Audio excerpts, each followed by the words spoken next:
Subscribe कीजिए मैडस English channel को और बेल आइकन को दबाइए हमारे लेटेस्ट वीडियोस सबसे पहले देखने के लिए। Hello friends, welcome back to Maddy's English. आज के स्टूडियो में हम सीखने वाले हैं कुछ ऐसे इडियम्स के बारे में जिनके बारे में आपने सिर्फ सुना होगा, लेकिन आपको इनके इंग्लिश में क्या मतलब है ये पता नहीं होंगे। ऐसे बहुत सारे हैं। तो आज के इस वीडियो में हम डिस्कस करने वाले हैं इन इडियम्स के बारे में। आपको बताऊंगा इसकी प्रॉपर इंग्लिश और किस तरह से आप अपनी स्पीच को और भी फ्लुएंट बना सकते हैं इन इडियम्स के तहत। आज के इस वीडियो में हम देखने वाले हैं, तो वीडियो को अंत तक देखते रहिएगा। बहुत ही इंपॉर्टेंट वीडियो है। So friends, my name is Maddy, you are watching Maddy's English. So let's start.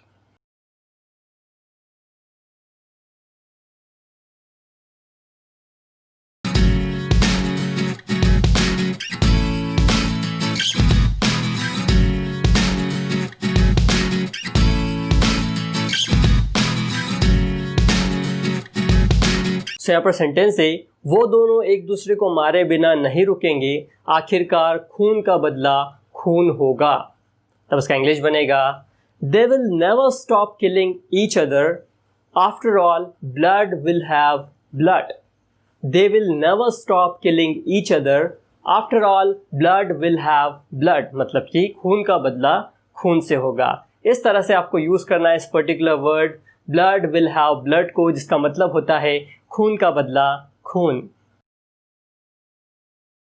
दूसरा वर्ड है to draw first blood. To draw first blood का मतलब होता है पहले ही प्रयास में सफलता मिल जाना। देखिए, अगर आपने कुछ ऐसा करा जिसमें आपको पहले ही बार में सफलता मिल गई तो आपको तारीफें तो मिलती है और मिले भी कि क्यों ना, क्योंकि ये आपकी मेहनत और लगन का नतीजा है कि आप उस मुकाम पर पहुंच गए हैं या फिर आपने पहले ही बार में सफलता प्राप्त कर ली है। तो उसे कहा जाता है टू ड्रॉ फर्स्ट ब्लड, मतलब पहले ही प्रयास में सफलता मिल जाना। आइए समझते हैं इसे एक सेंटेंस में। इरफान पठान को पहले ही ओवर में सफलता मिल गई, या फिर हम कह सकते हैं पहले ही ओवर में कामयाबी मिल गई जब उन्होंने पाकिस्तानी बैट्समैन को आउट किया। इरफान पठान को पहले ही ओवर में सफलता मिल गई जब उन्होंने पाकिस्तानी बैट्समैन को आउट किया। तब उसका इंग्लिश बनेगा, Irfan Pathan drew the first blood when he bowled out the Pakistani batsman in the first over.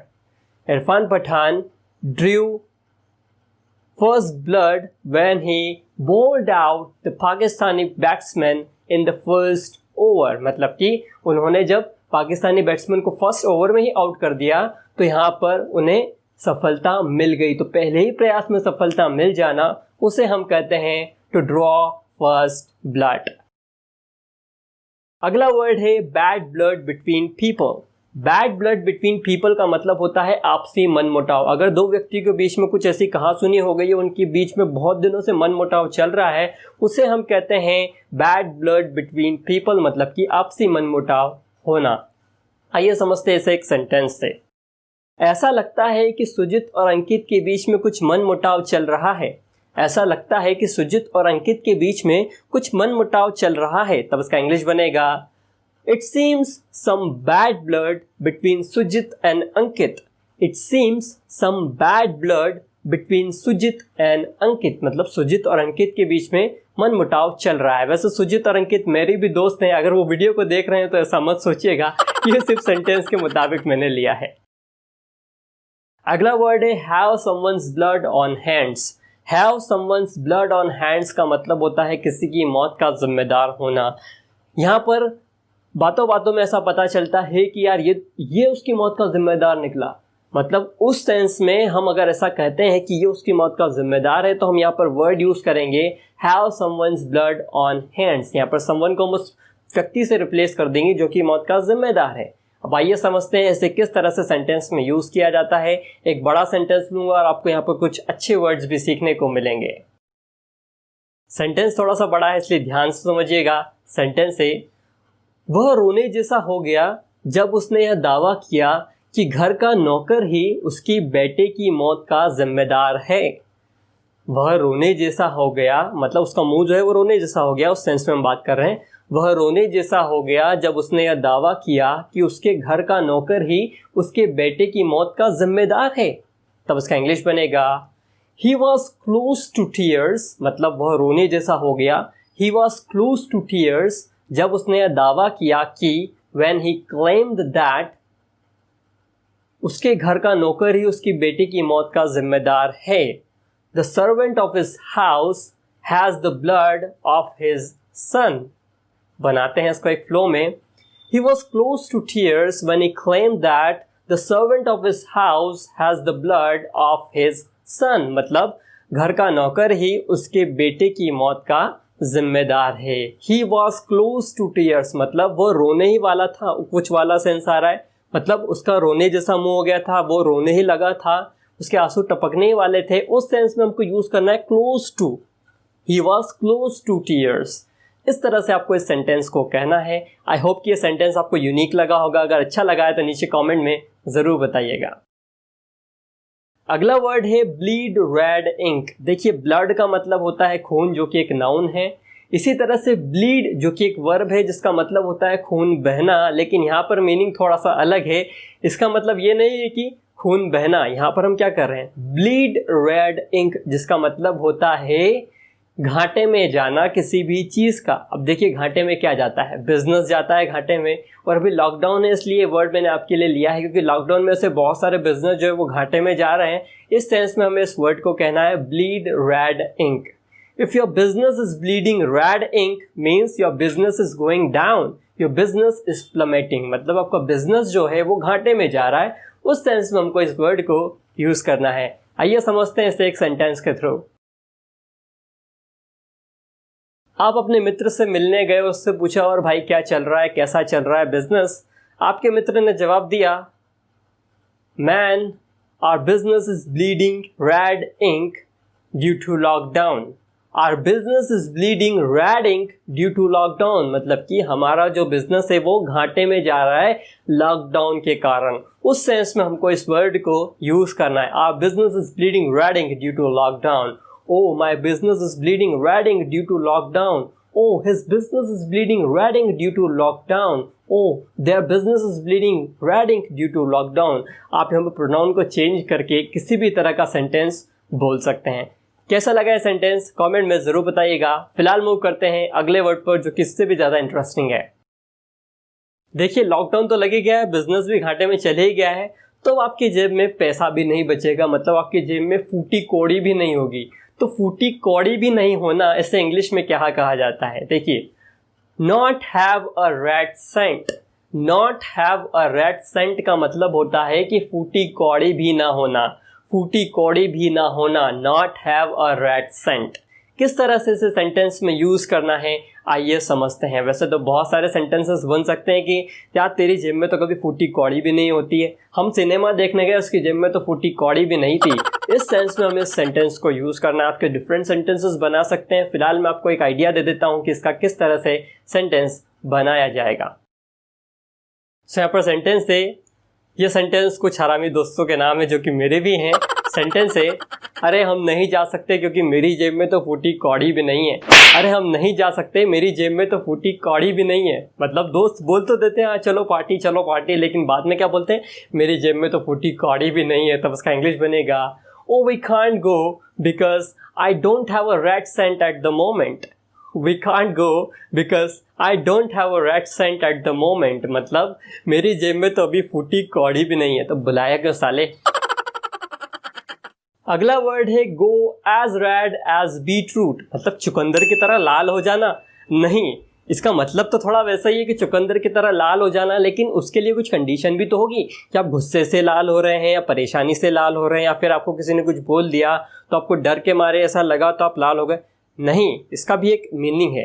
Go as red as beetroot का मतलब होता है कि परेशानी से लाल हो जाना। मतलब अगर आपको कुछ ऐसा टास्क दे दिया जाए जो करने में असमर्थ है तो आपको डर के मारे हाथ पांव फूलने लगते हैं, आप लाल पड़ने लगते हैं और यार क्या टास्क दे दिया। अगर मैं आपसे अभी कहूँ या आपकी टीचर आपसे कहे कि जाओ खड़े हो और सबके सामने बोलो, अगर आपको पब्लिक स्पीकिंग का पी भी नहीं आता है तो आप क्या बोलेंगे सामने जाकर, और ये क्या टास्क दे दिया। आप तो घबराहट के मारे आपके पसीने छूट जाएंगे, आप कुछ बोल ही नहीं पाएंगे और वहाँ पर परेशानी से लाल पड़ जाएंगे। तो उस सेंस में हमको यूज़ करना है go as red as beetroot.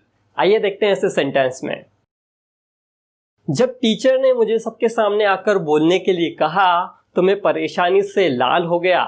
जब टीचर ने मुझे सबके सामने आकर बोलने को कहा तो मैं परेशानी से लाल हो गया। तब इसका इंग्लिश बनेगा, I went as red as beetroot when teacher asked me to speak in front of everyone.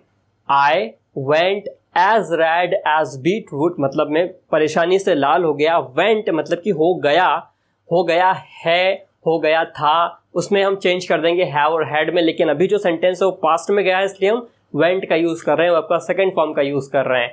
I went as red as beetroot when teacher asked me to speak in front of everyone. Asked से आप asked पढ़िएगा, asked मत पढ़िएगा. asked यहाँ पे जो के है वो साइलेंट है. when teacher asked me to speak in front of everyone, जब टीचर ने मुझे सबके सामने बोलने के लिए कहा तो मैं परेशानी से लाल हो गया. इस तरह से आपको इस सेंटेंस को यूज करना है. आप इसके और भी सेंटेंसेस बना सकते हैं. अगला वर्ड है गो रेड. गो रेड का मतलब भी होता है लाल हो जाना. अब go as red as beetroot कहें या फिर गो रेड कहें. देखिए, go as red as beetroot का मतलब होता है कि परेशानी के कारण लाल हो जाना. आपको कुछ ऐसा टास्क दे दिए जो आप करने में असमर्थ है, डर के मारे आप कांपने लगे, उस सेंस में हमको यूज करना है go as red as beetroot. या फिर आप कुछ तीखा खा लेते हैं तो भी आप लाल हो जाते हैं, उस सेंस में हमको यूज करना है गो रेड का. तो यहाँ पर गो रेड को किस तरह से यूज करना है आइए समझते हैं एक सेंटेंस के थ्रू. तो यहाँ पर सेंटेंस है, अगर आप सनस्क्रीन नहीं लगाओगे तो आपकी त्वचा लाल पड़ जाएगी. अगर आप सनस्क्रीन नहीं लगाओगे तो आपकी त्वचा जो है वो लाल पड़ जाएगी. तब इसका इंग्लिश बनेगा, if you do not put on sunscreen your skin will go red. If you do not put on sunscreen your skin will go red, मतलब आपकी स्किन जो है वो लाल पड़ जाएगी. Your skin will go red. इस तरह से आपको यूज करना है इसे सेंटेंस में कि आपकी त्वचा जो है वो लाल पड़ जाएगी. मेनली इसे इसी तरह से यूज किया जाता है. आइए समझते हैं दूसरा सेंटेंस. अरे इस कड़कती धूप में बाहर मत निकलो, या इस कड़कती धूप में कहीं मत जाओ वरना तुम्हारी त्वचा लाल हो जाएगी. इस कड़कती धूप में बाहर मत निकलो या इस कड़कती धूप में कहीं मत जाओ वरना तुम्हारी त्वचा लाल हो जाएगी. तब इसका इंग्लिश बनेगा, don't go anywhere in the scorching sun else your skin may go red. Don't go anywhere in the scorching sun else your skin may go red. Your skin may go red मतलब आपकी त्वचा जो है वो लाल पड़ सकती है या लाल हो जाएगी. उस सेंस में हमको यूज करना है go red को, जहाँ पर इसे स्किन डिजीज के लिए हम यूज कर पाएंगे. यहाँ पर इसका और कोई दूसरा मीनिंग नहीं है. may go red, your skin may go red, उस सेंस में हमें इससे यूज करना है. अगला वर्ड है ब्लू ब्लड. उसकी नसों में तो शाही खानदान का खून दौड़ता है. ब्लू ब्लड का मतलब होता है शाही घराने में जन्मा या फिर शाही घराने का. अगर कोई व्यक्ति बहुत ज़्यादा अमीर है, उसका कोई बेटा है, तो हम उसे कहेंगे he is a blue blood, मतलब कि वह शाही घराने का है. He is a blue blood. एक सेंटेंस देता हूँ, बहुत ही प्यारा सेंटेंस, आपने सुना भी होगा. उसकी नसों में शाही खानदान का खून दौड़ता है. उसकी नसों में शाही खानदान का खून दौड़ता है. तब इसका इंग्लिश क्या बनेगा सोचिए.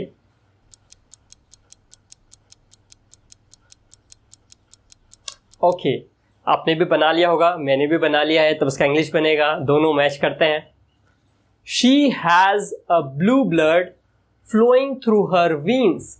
She has a blue blood flowing through her veins, या फिर he has a blue blood flowing through his veins, मतलब कि उसकी नसों में शाही खानदान का खून दौड़ता है. वीन्स मतलब कि नसें, VEINS, वीन्स मतलब कि नसें. उसके नसों में शाही खानदान का खून दौड़ता है.